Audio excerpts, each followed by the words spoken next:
That's one of those things too that's kind of in the middle because I mean that could be selling too soon, holding too long. Like Zion is still an incredibly young guy and he could have a very long career. I know a lot of people invest into him heavily, and believe in him, and that's cool. Maybe right now is the time to pick up more Zion cards.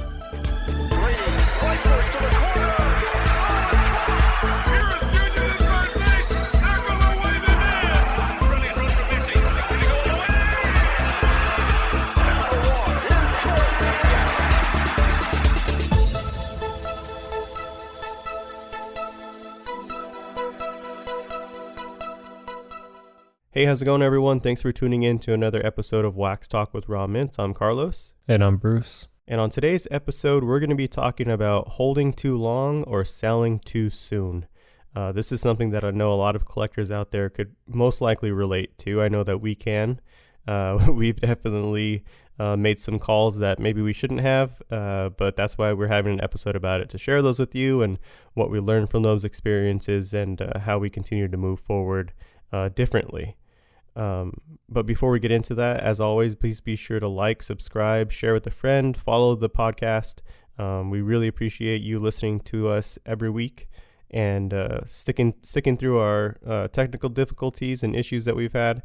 We really appreciate you all listening to us, and we see the numbers, so we see you out there. And again, thank you for your support. Also, be sure to follow us on Instagram at Raw Mints. That's where we post all of our content. It's where we're the most active on social. And that's also where you can find us. So if you ever have any questions or if you have any suggestions or concerns about the podcast, just be sure to reach out to us. If there's anything that we can do to help you, that's what we're here for. That's what Raw Mints is about. And that's pretty much our motto in the hobby. So without further ado, let's get into it, man. Yeah, so today's topic is going to be about selling too early, holding too long. One of the biggest things that we want to encourage, because this is a hobby, is if you truly believe in a particular player or sport, then just go with it. Just go with your gut feeling, hold on to it, regardless of what you think the value is going to be. If you're looking at it from the other side of it, where you're looking to pick up a player because you think he's going to do well in an upcoming season or just gradually as the season progresses, and you want to buy and flip, we're going to talk about that as well.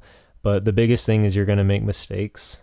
We've talked about it in previous podcasts. I know, Carlos, you have a few in mind already, but we all sell stuff too early. And if you've been a collector for a long time, before, the huge market spike before the pandemic, that still happened. But a lot of cards that people got rid of at that time before the big market spike, it's a huge regret. And for me, I've talked about before, Patrick Mahomes, certain Devin Booker rookie cards, they've gone way up in value, and you sell them, at a low price. But at the same time, if you're making money on it, if you're moving it into something that you want to further invest in, or if you need the money for a particular reason, these are the tools that are at hand. Because not everybody can predict the market, and it's never going to get as high as it was for most modern stuff. I think you can agree with that, right? I think so. I think in certain aspects of the hobby, like the ultra modern basketball stuff, everybody knows that was probably a little too high, considering not only how new it is, or how new it was at the time, but also the pop reports are pretty insane. We talk about that all the time. Really high pop reports.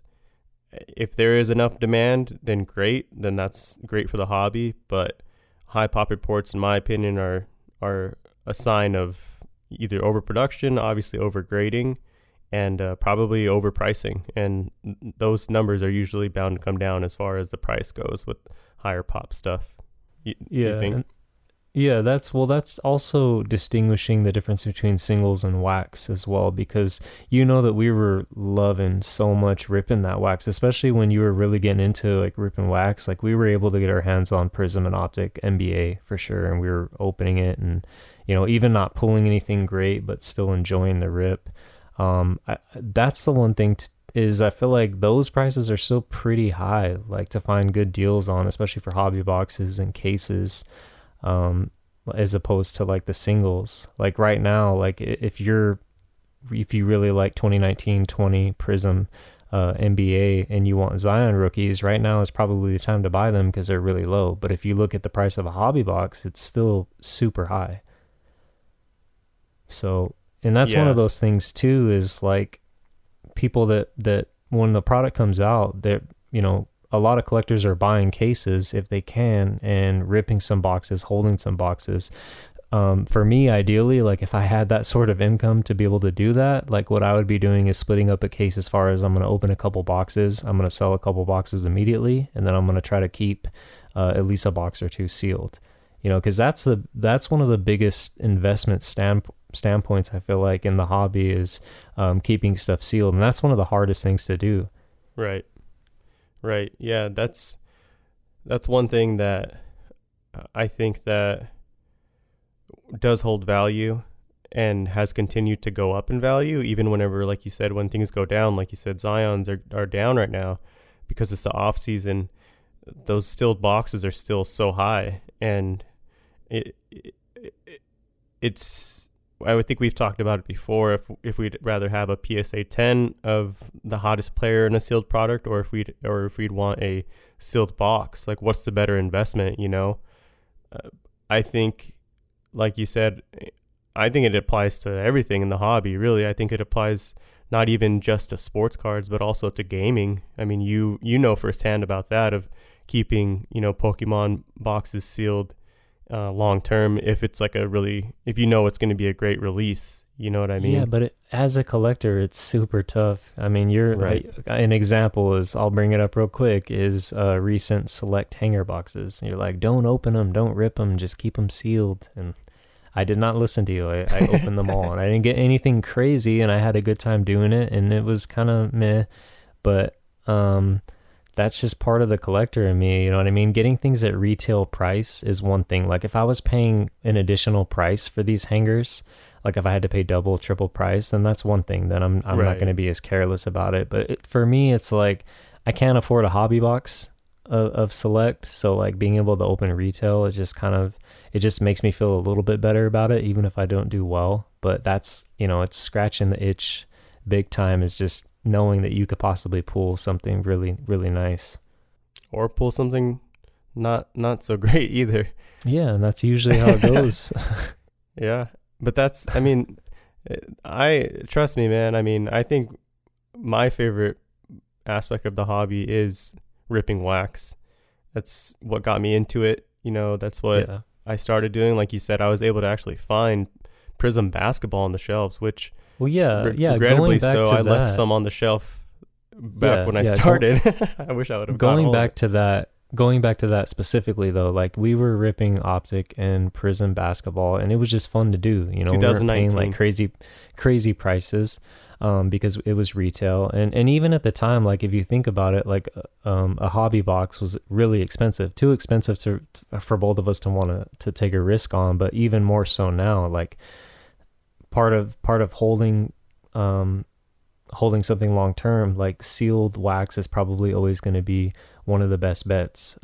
Just because you never know who's going to really pan out in a rookie class, and it really could specify based on sport. I feel like football, like you have a lot more hype, especially if they have a strong quarterback class. That prices are going to be high, like we've talked about with Prism base rookies of Joe Burrow and other guys like that. But for us, if we're actually have the nerve to open these cards, our biggest move is it's hard. Like I feel like you want to invest in John Morant a little bit, you said, and I feel like I'm kind of on the same page. But we're gonna try to grade these cards and more than likely just make a profit on it, at least to pay for our ripping expenses, because we were getting a bunch of Optic retail at retail price. But I mean, how many blasters did we rip, you think, in packs? In the entire release time, or just that one night? Even that one night specifically, yeah. Dude, I want to say we probably ripped maybe 20-ish blaster boxes of Optic basketball. maybe more. From Trader Joe's too, Right. in the Trader Joe's bag. that, was, that was funny. Quick story. Uh, we had planned this ripping session, just Bruce and I, and for my birthday actually. And Bruce had some optic that he had for us to rip, and I went and visited him in Globe to hang out and have that rip session. And what were we even doing? Did we maybe like rip like one or two boxes or something? Like maybe the ones that you got me for my birthday?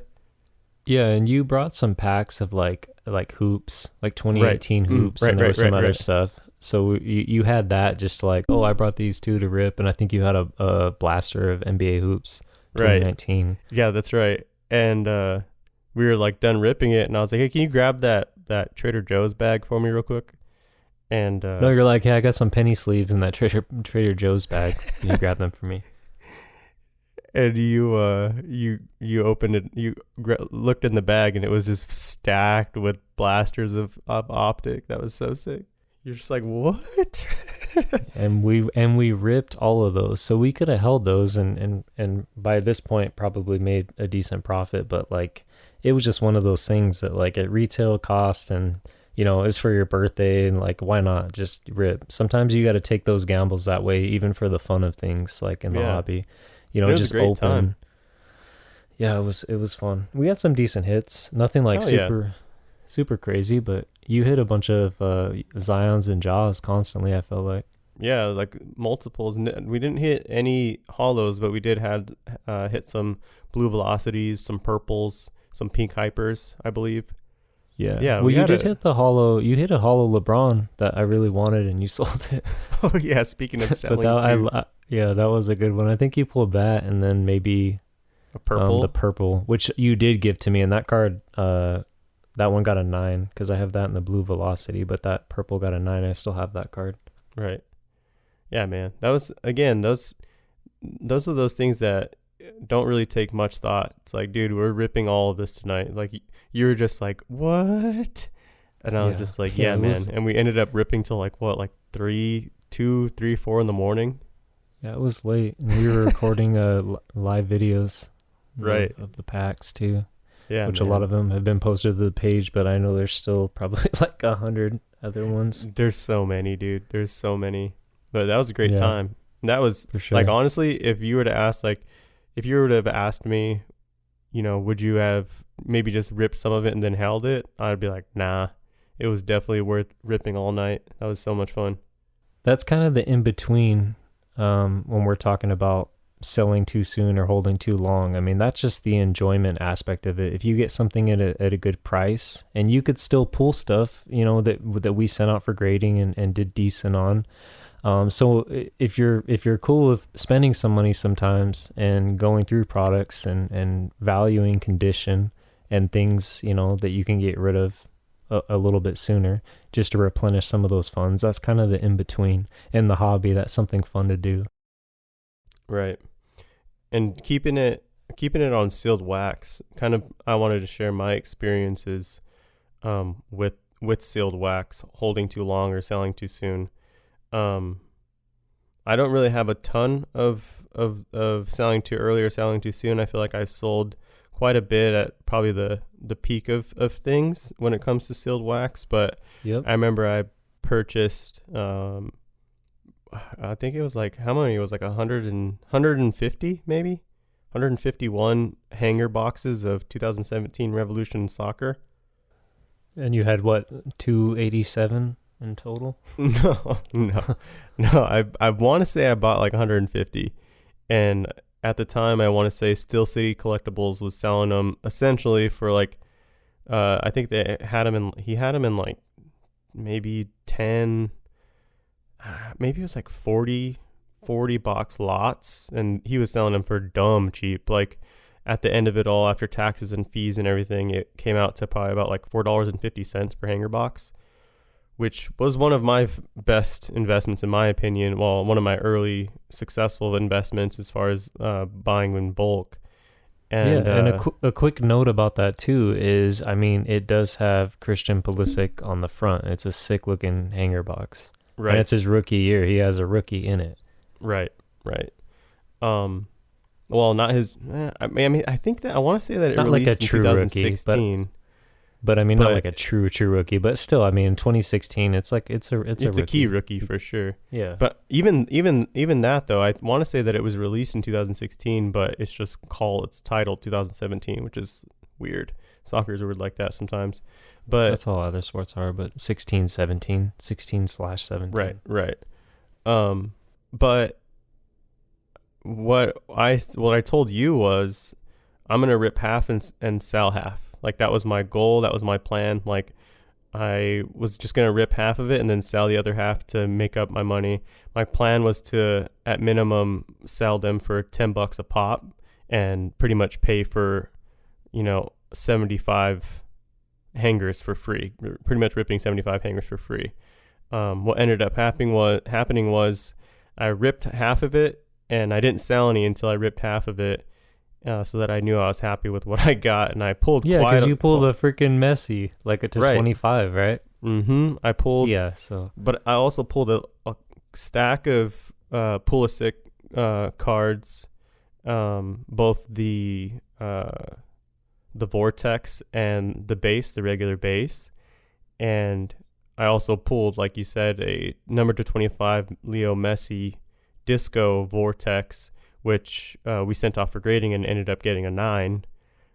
So even just pulling that card alone paid for the entire investment probably twofolds. and grading Revolution too. I mean, like you have to. People that like Revolution know that it's not like a super gimme grade. It's a at all. tough grade in any sport, really. But on the topic of maybe selling too soon, I did sell them after I ripped them, because I mean we ripped them pretty quickly, and when I started listing them, I had them listed at the lowest available on eBay. That's our move. That's what I talked about last week on the episode.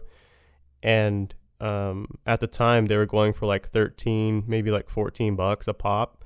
And I sold a lot of those boxes for that much. And then I didn't list them all at once, and then I just had it like a reserve just to kind of hold longer term. And I ended up selling a lot of them for like 25, 30. I even sold a few for like $40 a pop. So had I just waited it out, I would have made a lot more. But at the time, I still paid for all of my ripping, paid for my entire investment twofolds by selling them at least $10 a pop, which was my goal. But that's a kind of example of we didn't really know where soccer was heading. I maybe I was playing it safe. And I mean, I'm glad I sold when I did anyways, because I did make my investment back, and that gave me the confidence to continue to make investments like that, which I did, and continued to have lots of success that way. But that's another example of you just never really know what the market's going to do at all at any given point, really. So you just kind of have to trust your instincts. And if I wouldn't have trusted my instincts, I would have made a lot more money, but I still got all of those boxes for free, and I made decent money on them, like really good money. And you did well. I mean, you did well overall, but like the way that we have to look at it now is just it's very hard to come by those hanger boxes in general. And if you do, they're going to be people are going to be asking a lot more now, but that's like with anything, especially with soccer. I feel like it's just what we were finding at a decent price before is just not available in big quantity. Yeah, and they're going for around $35-$40 right now, like anyways. So when I was selling them at that price, that's kind of where they hit the highest point. So I mean, I'm not too upset about that, but another thing that I kind of realized, and you realized after we ripped all of that, was that the boxes weren't really that good, to be honest. Like there was a lot of it's retail too, though. Right? Yeah, that's kind of the risk that's the risk that you take with a lot of stuff. But I did get that retail. Disco Messi. Yeah, that was an impossible hit. I mean, realistically, if you think about it. Um, but just to think that with like the big names like that and Pulisic, that you could hit those numbered cards, you just would have Right. to go through, 400 boxes like you did really to be able to do that. Exactly. So let's move on to maybe our singles and our slabs that sold too soon or held on too long. What's your number one that you think right off the bat whenever you hear that topic?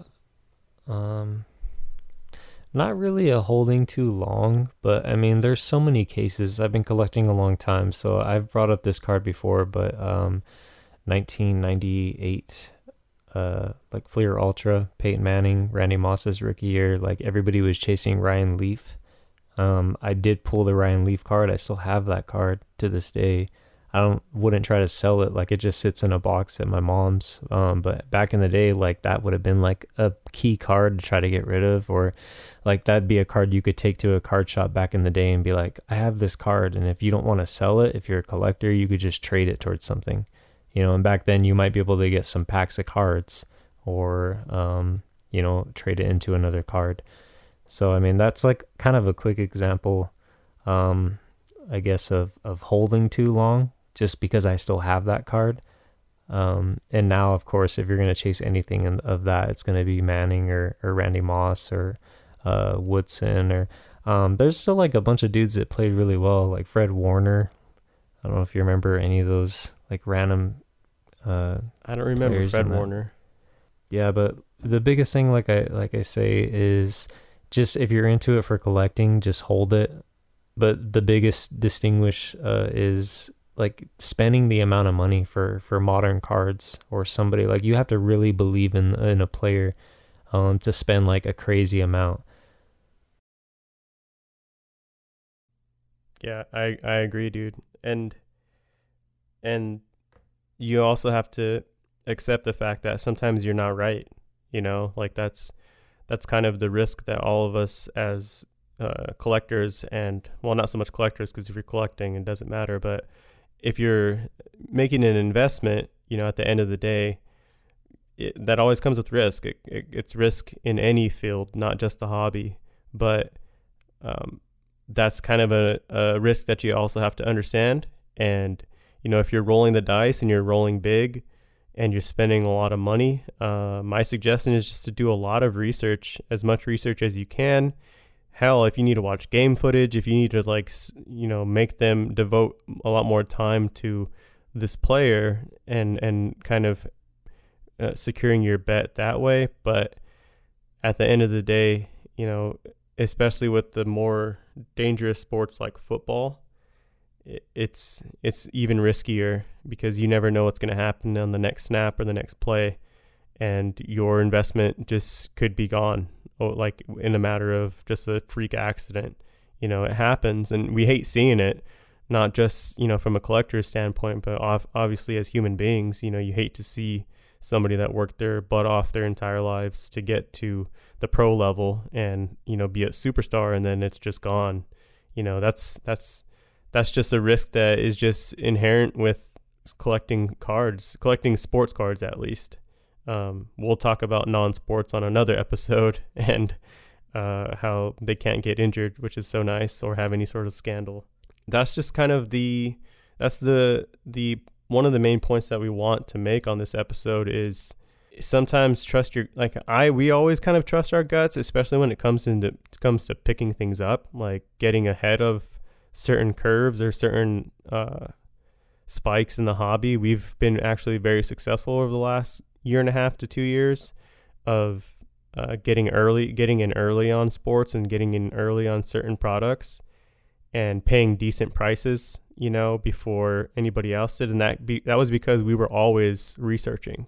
We were always online. We were always looking up products and checklists constantly. I remember when we first got into soccer, I'd send you a product and I'd be like, dude, look at the checklist. And I would send you the rookies in the checklist. You know what I mean? And there was so many products, like even 2016 Select, that I remember whenever the hobby boxes were going for like 50, $60, and they go for so much more now. It's Yeah, well, that was always the thing too. Like when you were sending me soccer, is I was always interested because I would know like what like certain players might be in it, but I was just like, who are the rookies in it? Like anything that you would send me and be like, that's cool. Like, what are the rookies? So I could just like get into that, because that's as a rookie collector too with soccer. I mean, like that's always what you want to go for me at least.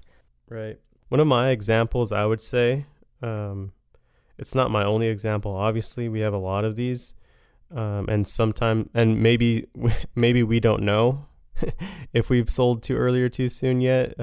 That's always up in the air. But one of my biggest ones that I wouldn't say I regret, because dude, I made money and I pretty much paid for my entire spend. But one of my cards, I kind of wish I would have either at least held on to or at least got graded. Um, but I sold it last July. I sold it actually July 12th of last year, and I sold it for $350, and it was a 2016 Panini Select Christian Pulisic true rookie auto. This is his first auto, um, and I sold that raw. And this was the Emerging Stars insert auto, and it's numbered to 149. And I remember I got that in a break. I got super lucky with Soccer Breakers FC, and I think I paid for the Team USA lot in that break, and I got that auto and a silver Christian Pulisic rookie card. But that's one card that I sold for 350 at the time, and I recently looked them up, and one of the last ones raw went for I mean, it's best offer at 1,000. So I mean, I'm assuming 700, 800 maybe that it sold for. Um, the There's currently a PSA 8 listed for $850. Which, again, those thicker cards are really tough to grade, and that's probably why I sold it at the time, and because it was just like the middle of the hype of last year. But I mean, even if I would have gotten it graded, I think it was in good enough shape to at least get a PSA 8. So, I mean, I'm potentially lost Yeah, out on the 500 at I like feel like currently. it's tough for you because I feel like you're gonna end up buying that card back for more than you had, and just to have for your PC. I mean, it's a cool it was a really sick card, so I that agree. happens. And it's just true rookie auto too, which you could equate it to a first Bowman auto. Um, Yeah, but it is what it is, man. The reason why I think that I've let go of the Christian Pulisic cards that I have, and I love the kid. He's really good. He plays for Chelsea. That's my favorite EPL squad. And I just, if you're a fan of soccer and you know Pulisic, you know that he's pretty injury prone. It's hard to say. It's sad to say, because he is the most prominent U.S. player currently, and probably of all time at this point. If he can continue to keep winning with Chelsea and keep winning in the U.S. men's team. But he's injury prone at such a young age, and not saying that you can't still have a great career and an illustrious career, having some pretty bad injuries. But to me, if you're already injury prone at this young age, it's really tough for me to bet on that. I'd rather bet on a young, maybe a player that's the same age, maybe a little younger, that hasn't had any significant injuries. And again, like I said, anything can change in a matter of a second. But if you know yeah, Christian Pulisic, you know that he's been banged up a lot. So yeah, and he could carry on to have a great career. I hope He that he could does. play. Yeah, he's like, I don't know why I'm getting like he's like the Bryce Harper of soccer in a That's a sense. great comparison. It might be, it might not, but like Bryce Harper is still like he's having a decent season right now. Not He's not like the best, but I mean, he like his consistency is still is to me is what could at least make him at some point a Hall of Fame player. I mean, maybe not. That's a weird comparison, but that's kind of the vibe that I got. I see that. I can definitely see it, man. I can see it for sure. Yeah, Um, but we all do that. That was a sick card, and you may get that card back at some point. Hopefully, you never know. Like even a trade or something. I mean, that card could pop back up. You could get it back in your collection, and you'll probably have a harder time selling it. Um, this at time this around, point, right? this time around, or like if you just had it like currently, like if it happens soon. Right. But yeah, we What about a slab that you've let go too soon? I already know them, but nope. yeah. Well, The rest of the world needs to know. I'm gonna throw a quick example of a raw card. 2018 Panini Certified Freshman Fabrics RPA Josh Allen. I had the blue. I don't remember exactly what it's numbered to, but it was a raw card. And at the time, back when it was like a fairly new card, I think it was like $60 to $80 value. So I had that card. And I honestly don't even remember what it sold for. I think I ended up trading it. But just to think of what a card like that right now would be worth, even if it graded, I know it was in imperfect condition, but it could have probably got an 8 at least, I would assume, with PSA. But that's one of those cards that I wish I still had. One that you know about and I've brought up before is 2017 Panini Prism Patrick Mahomes. A little more enthusiasm, please. PSA 9. It was a PSA 9. That it's pretty tough to get a 10 in that, but that was a PSA 9. And that card I sold that card straight up. I think I got 350 or 360 for it, which was decent. At the time. Shout out to Brad who gave me that card in a trade for way less value than that. So that was like Right. a great profit at the time. But those cards, like right now, like even being conservatively speaking, I guess, are like 1,800 to 2,000 probably in a PSA 9. I know they've gotten higher than that, but again, that's just one of those things. And Mahomes is one of those guys that I wish I still had cards of, because I used to have some decent, a lot of optic, even raw, Dunris, just a bunch of rookies that at the time, they were hot and you were getting rid of them or trading them into something better at the time. And that happens, but now they're just so much higher. Even raw Mahomes rookie cards are pretty high.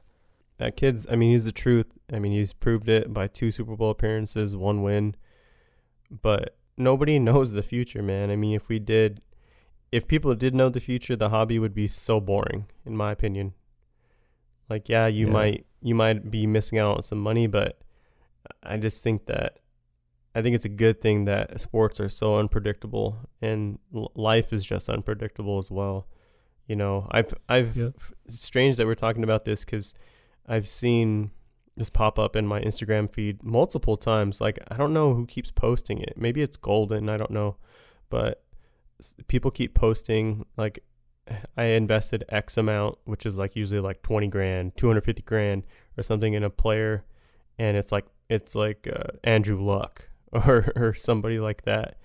And they're just showing, the cameras, there's a video and they're showing their massive collection of like autos and parallels and golds and oranges and all these sick parallels, and it's just not worth nearly as much as it was before he retired, and it's tough seeing stuff like that because that is a lot of money that is, I'm gonna straight up just say, wasted, as far as like because the dude said I invested X amount into Andrew Luck. If he would have said, this is my Andrew Luck collection, not worth much right now, but it's part of how I collected. That's something that's cool. Like, if you are just a huge Andrew Luck fan and you just collected as many parallels or as many rainbows as you could of his rookie cards, then yeah, that's what the hobby's about. Like, you win some, you lose some, but that's why we say just do your research as much as you can. And if you have any sort of doubts, or if you have any sort of, if you get any sort of bad feelings, maybe it's time to sell and just trust your gut a little bit, because you could end up holding the bag. And that's why we don't, if we're spending money, big portions of money it's going to be on a GOAT. It's somebody that's already established, somebody that's not going anywhere, somebody that's already won rings, somebody that's already won championships. And that's kind of been our investing strategy for quite some time now, is investing in GOATs if we're spending a lot of money.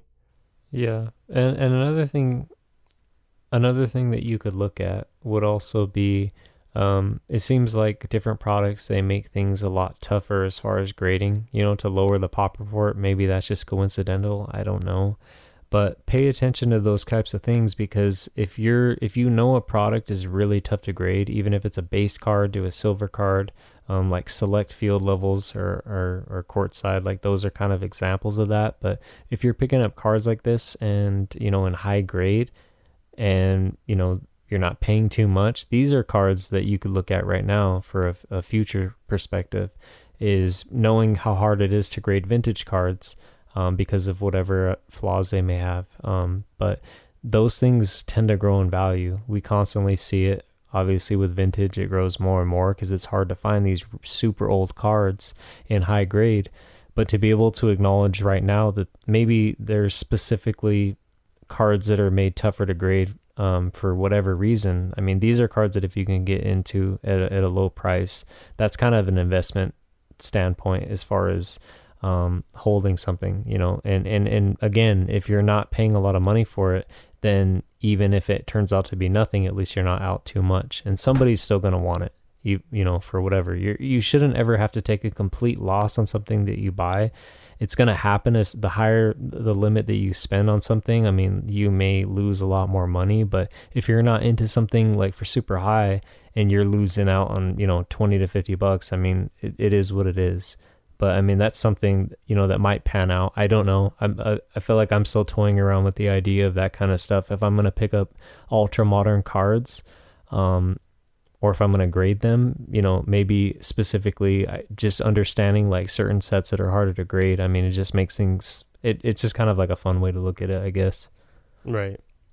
Right. And if you know that cards are tough to grade as far as like physically seeing them, or if you know the product another great way to figure out how tough they are to grade is looking at the pop report. If you see a ton of 7, 8s, and 9s and very few 10s, then that's probably a very, very tough grade to get, or PSA's a lot more strict on giving out gems for that product. So that's also, I mean, that's a great point to make, man, is to be aware of something like that.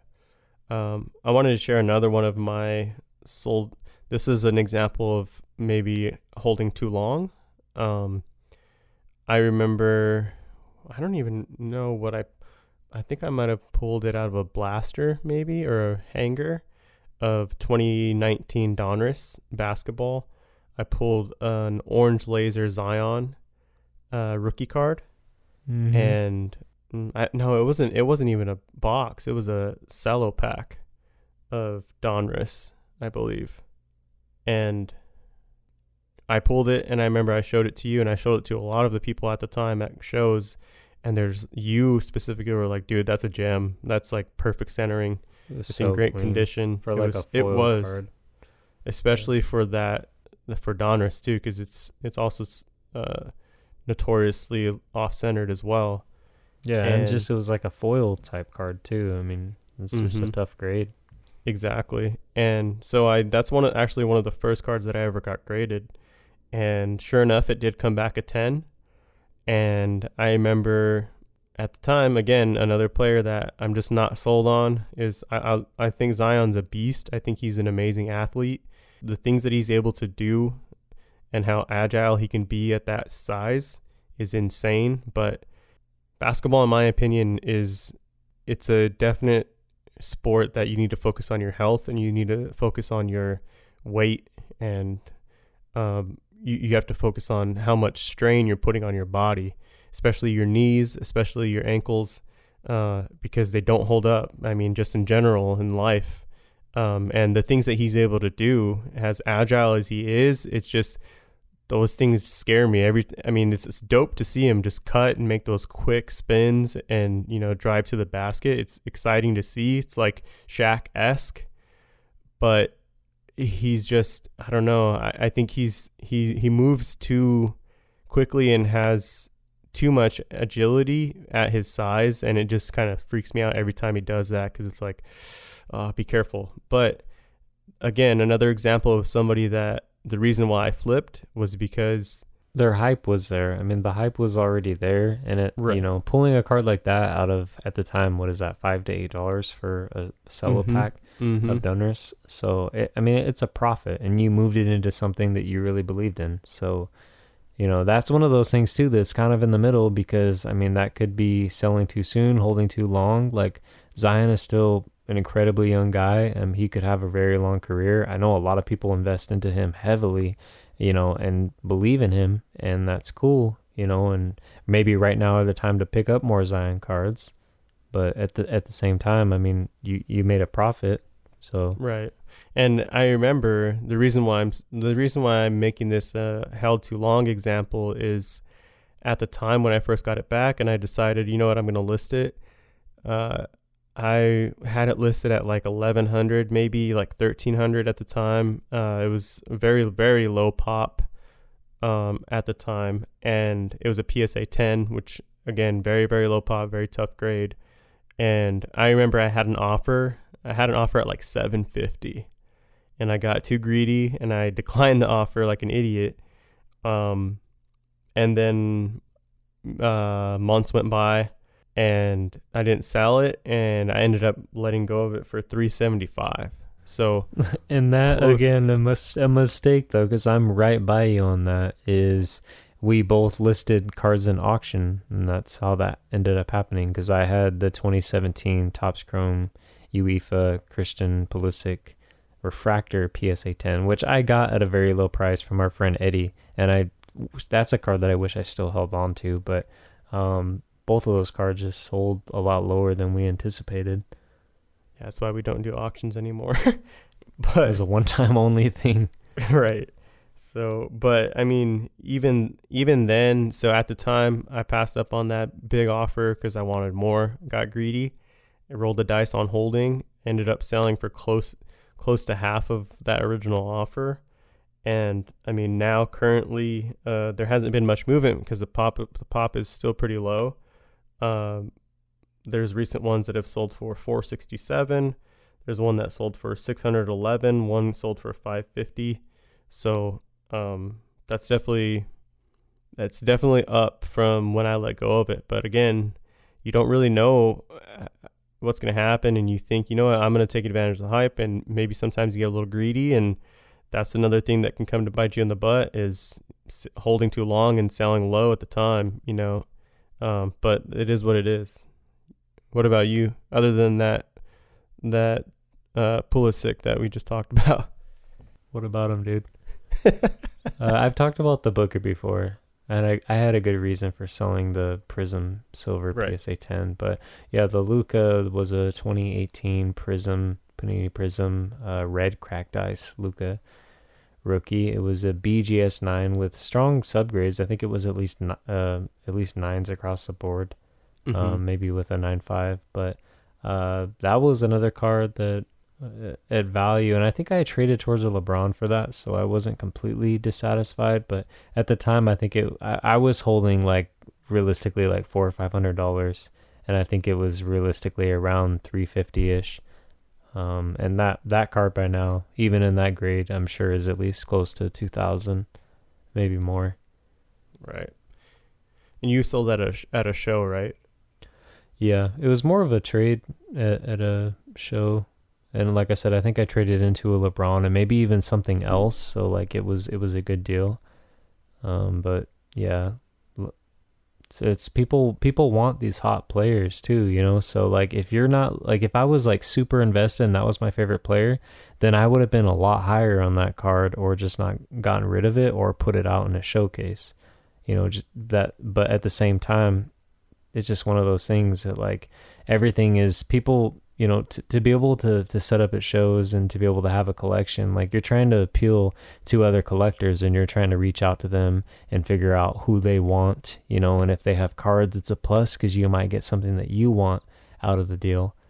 But especially in the hobby now. I mean, things come and go. It's just that's how it is. And for me, it's rookie cards. Rookie cards are what sell best. Doesn't matter, what sport it is. I mean, rookies are key. For most people to get into it, unless they're just super high end and they just want patches and autos and that kind of premium stuff. But that's never been me. I'm not gonna spend a crazy amount for National Treasures or Immaculate, even though I would love to open it and have certain singles because they are beautiful cards. But for me, it's more about, the product and rookie cards and, parallels of rookie cards and stuff like that. That's what appeals to me. And it appeals to, a huge market of collectors as well. Right. And that's that's before Luca was Luca too. So I mean, that's not, you didn't have a crystal ball. None of us do.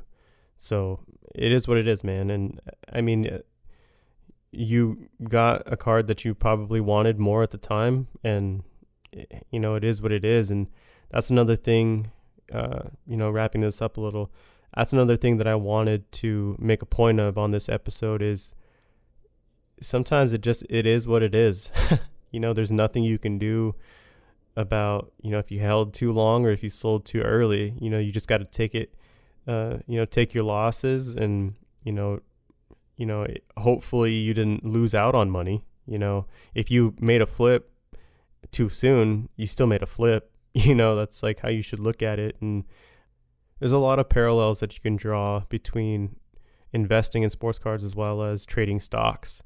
And there's a lot of people that sell stocks too early, but usually if you're selling, you're probably trying to mitigate some risk. So as long as you're up, man. Like if it's $1, if it's 50 cents, even, like if you're up 50 cents, you're up 50 cents. It's better than being down thousands of dollars, or, having that $250,000 Andrew Luck collection if you were just doing that to invest and holding too long or holding till the wrong time. But of people did that.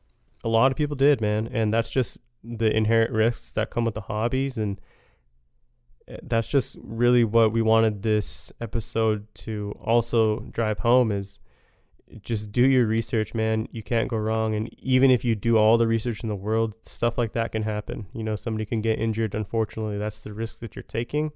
But understanding those risks and understanding that there are inherent risks, not only with breaking, with breakers, but also buying wax yourself and spending lots of money on hobby boxes. A lot of the time you can get lucky. A lot of the time you can get burned. You can lose out on a lot of money. So understanding those risks and understanding that it's possible to sell too soon, and it's also very possible to hold too long. Finding that sweet spot is where it's at. Maybe if you sold a little bit earlier, or if you held on a little bit longer, you can kind of cut your losses. But just be aware of that and just know that it's okay, and don't beat yourself up about it. It always comes back, dude. It always comes back, wouldn't you say? Yeah, the biggest reward also is trading up. One of the biggest rewards that you can have from pulling ultra modern cards of hot rookies or getting hot rookies is, a lot of dealers, people want these cards, for whatever reason, whether they can make more off of it than you can, or they believe in the player too. Maybe they're going to hold long term, who knows?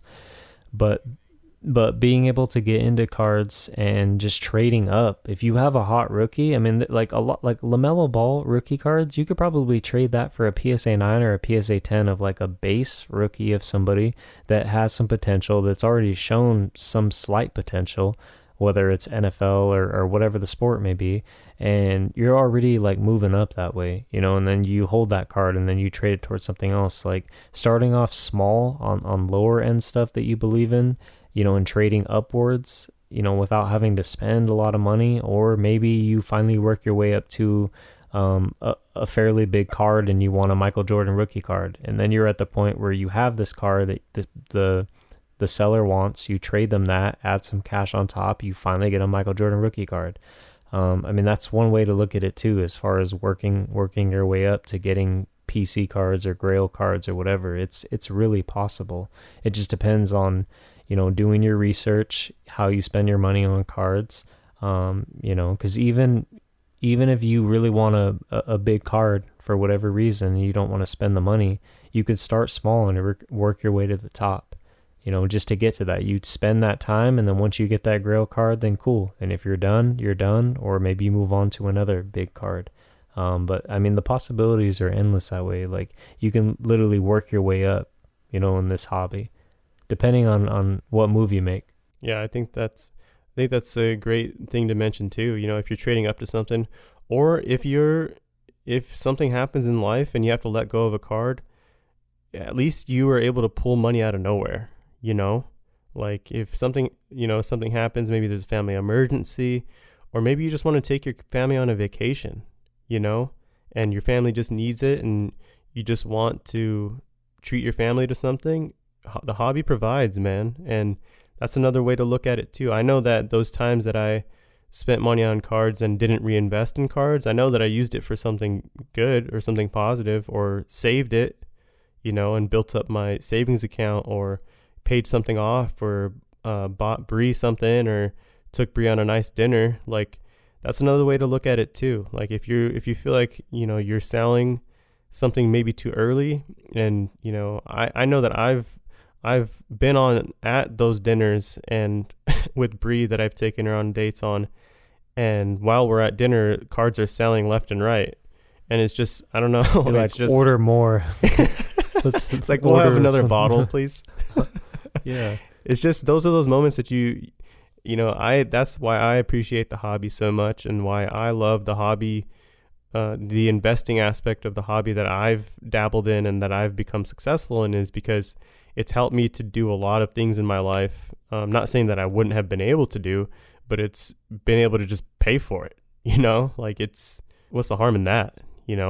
Yeah, and the biggest thing is once you obtain certain big cards, there's nothing wrong with making a profit, but also trying to get a card in return, whether that means that somebody you trade with spends some money and trades with you, or you sell a card, you turn around and you spend a fraction of it on a card that you like, and that's what keeps the hobby going, because it can definitely come in hand, like if you need to pay a cell phone bill, or like whatever it may be, like a utility of some sort. I mean, the market can come in hand that way, and just like anything, really. But cards are a good way of doing that. But just try to do your research, and don't panic buy, don't panic sell. That's a huge thing that comes in term of holding too long, or selling too soon, or whatever. But yeah, just you got to keep, as long as you're making profits and getting cards in return, something to show for. I mean, that's the way that I look at it. Because as a collector, like, I hate getting rid of cards, and I don't mind selling them or trading them. But even cards, if I'm trading stuff into bigger stuff, like, I'm still going to miss those other cards, and I may pick them up again, and that's just kind of the joy of the hobby too. So let's get into our pickups and flips of the week. All right, man. So my pickup of the week, using your watch list, is huge. And I know that you're a big proponent of throwing something in the watch list, because you never know when a seller is going to maybe get desperate, or give you an offer that you can't refuse. And that happened. I had a 2019 Topps Chrome Champions League, Robert Lewandowski PSA 9. This is the speckle refractor. Super cool card. I love those speckle refractors. The seller had it listed at the time for like $80, and I threw it in my watch list. It wasn't even a best offer either. I just threw it in my watch list just in case, because I love those speckle refractors, and Lewandowski's a beast, one of my favorite players. And the dude sent me an offer for $30. So I was like, yes, please. So I accepted that. So that was my pickup. What about you? My pickup is going to be Sam Darnold. I've brought up many times before. This was actually a few weeks ago that I did pick this up, and I've held on to a few things that I have of him, and he's doing really well this season. Don't know how long that's going to continue, but it's been kind of fun watching. Was from 2018 Dunner Panini Optic. This is the pink prism, and it was a BGS 8.5. I know how tough it is to grade this set in general, and I did pick it up for $25. So it was just one of those things that, I figured, why not? Yeah, man. And you've been a believer in Sam Darnold. I know that for a fact. And Lamar Jackson and Josh Allen, even though I don't have any Josh Allen left.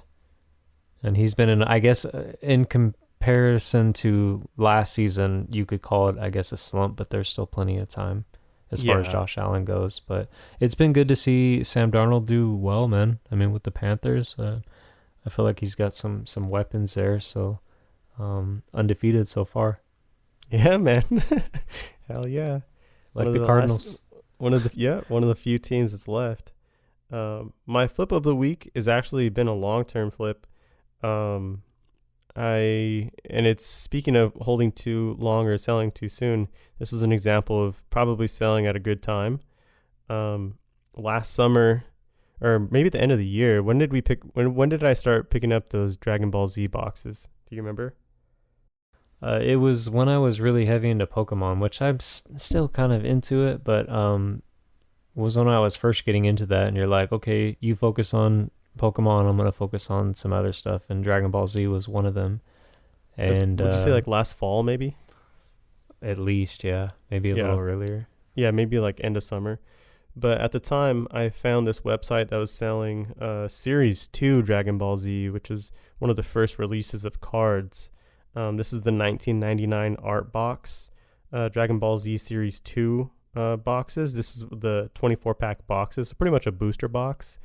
And at the time, I found them online from this website, and I was picking them up. I think I picked up like six, maybe 4 or 6 of them, and I got them for $27 a pop out the door after taxes and everything. And I've been doing research and seeing them, and they're really hard to find now. I still have one left sealed, but I sold one of them that was still sealed for $180. So that's Huge come up, man. it's a huge come up on one box, and I think that I might, because I've already the packs are pretty. They're pretty predictable. So, and I've got enough grading candidates of the cards that I wanted to grade. So it's okay for me to let go of this, I think. And I think what I might do, because the other box that I have is it's got a break in the seal, I might sell packs individually. I might just keep it sealed long term. But yeah, that's a pretty good flip. What about you?